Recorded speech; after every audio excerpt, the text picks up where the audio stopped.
have a secret. Whenever I touch someone, I can see the face of the person they love most in their heart. Ever since Peter moved next door when I was 7, his heart held only me. At 18, when he first took my hand, it was me. At 22, when he proposed, it was me. On our wedding night, when he kissed me, it was still me. On the morning of our 3rd anniversary, I was adjusting his collar. As my fingers brushed his Adam's apple, I habitually closed my eyes. I saw 2 faces. One was mine. The other belonged to a complete stranger. That night, Peter's phone screen lit up. Thanks for spending the day with me, Peter. 21 years. This was the first time my gift had ever shown me another face. For our anniversary, I had booked a table at a quiet restaurant a month in advance. I wore the red dress he had once praised, and the pearl earrings he had given me. At 6 in the evening, just as I was putting on the second earring, my phone rang. Last-minute business trip, Valerie. I won't make it back tonight. His voice was rushed, and he hung up before I could reply. It was the first time he had ever hung up on me first. I stared at my reflection. My best friend, Serena, called later, offering to keep me company. She drove over and took me to a steakhouse downtown. But as she pulled into the parking lot, my hand froze. Through the large glass window, I saw Peter. He was sitting at a table by the window. Opposite him sat a young woman with deep dimples when she laughed. Peter reached across the table, his thumb gently wiping a smudge of cream from the corner of her mouth. It was a gesture he had done for me since we were 18. Serena saw them too, preparing to storm inside. I held her back. Don't,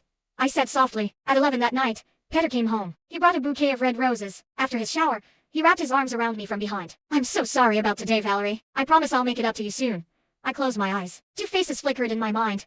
Mine and that other woman's. Once he fell asleep, I picked up his phone. The password was still my birthday. A contact named Sienna was pinned to the top. The messages began 6 months ago, shifting from formal work updates to daily banter. The latest text was from that evening. Thanks for spending the day with me, Peter. I put the phone back. Peter rolled over, pulling me into his chest. Who did you spend the day with? I whispered. A client, he mumbled. The next afternoon, I went to his office. In the elevator, I ran into Sienna. She recognized me instantly. Hi, Mrs. Peter. I'm Sienna, Mr. Peter's assistant. Her phone rang and she answered. Peter? Oh.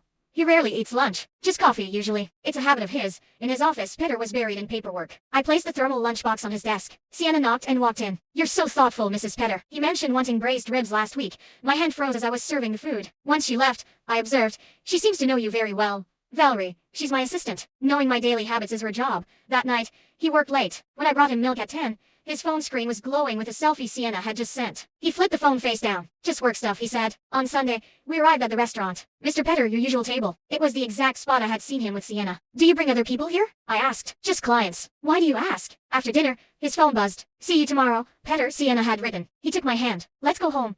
I let him lead me, looking down at our joined hands. I closed my eyes and lightly touched his wrist. The 2 faces were still there, perfectly equal. At 11 that night, I went to his study. I could hear him on the phone, his voice carrying a soft, tender tone. Yeah. Go to sleep. We'll talk tomorrow. I miss you too. He hung up, startled to see me. Peter, there's something I need to tell you. I've had a secret since I was a child. Whenever I touch someone, I can see the face of the person they love most. He froze. When I touched you at 7,